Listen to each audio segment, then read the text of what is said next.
Assalamualaikum warahmatullahi wabarakatuh.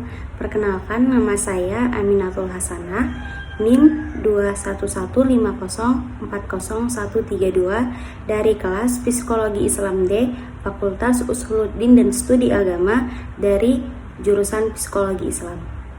Pada PowerPoint yang telah saya sajikan, di sini saya akan menjelaskan materi tentang emosi dari menyesal. Yang pertama adalah pengertiannya. Apa itu menyesal? Kita akan bertanya-tanya, apa itu menyesal?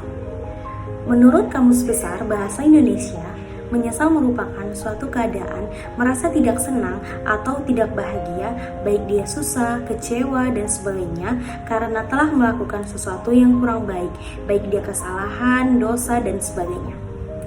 Menyesal itu juga adalah rasa kecewa yang ada pada diri tiap manusia dengan keadaan yang tidak sesuai dengan keinginannya atau yang membuatnya melakukan kesalahan. Menyesal tidak selalu identik dengan menangis. Menyesal itu bisa dengan terus-menerus menyalahkan keadaan dan juga bisa menyalahkan diri sendiri. Yang kedua, penyesalan adalah emosi negatif yang kita rasakan. Marcel Zillenbera, seorang ilmuwan di bidang psikologi ekonomi dan perilaku ekonomi, pernah mendefinisikan penyesalan.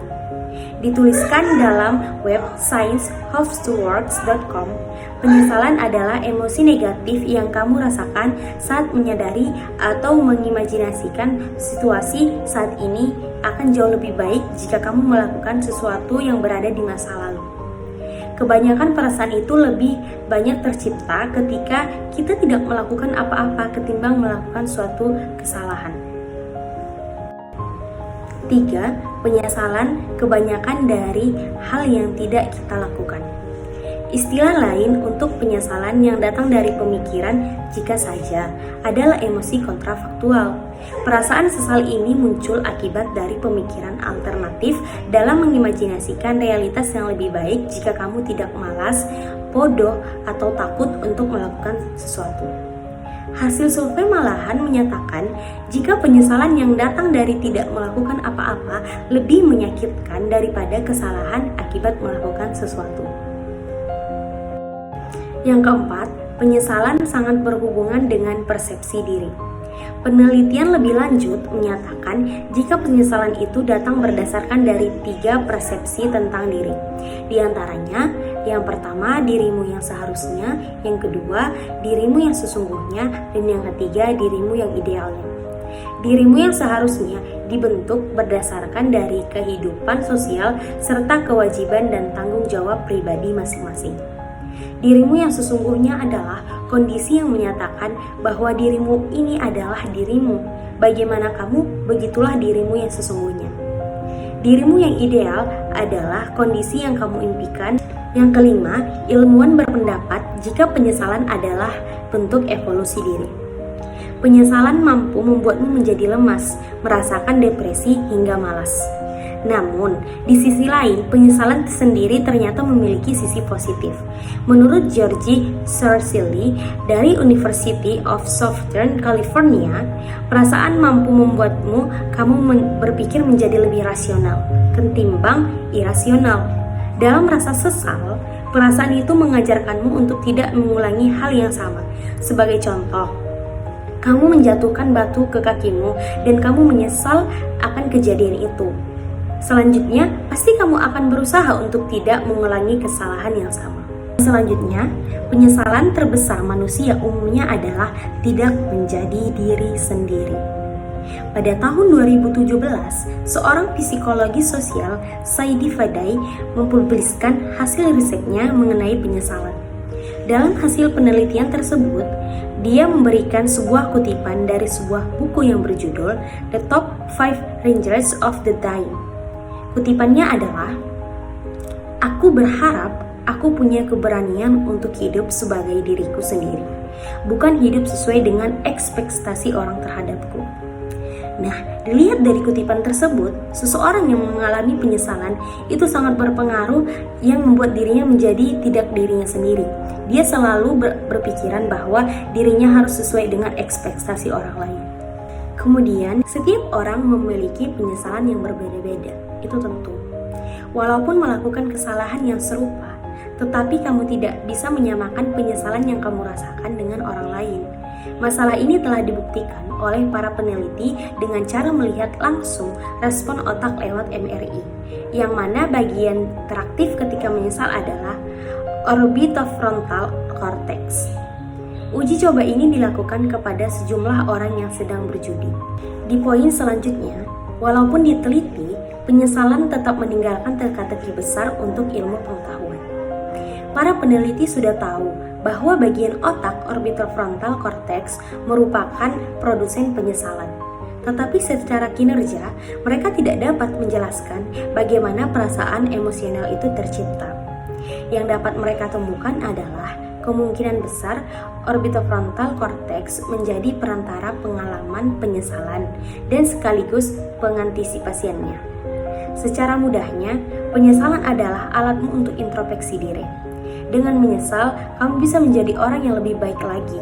Namun, itu pun jika kamu bisa melewati penyesalan tersebut dengan baik. Jika kamu terus-terusan menyesal, hal ini malah menjerumuskan kamu ke dalam sebuah ketidakberhasilan dan membuat kamu merasa tidak berkembang. Selanjutnya, dampak positif akibat penyesalan.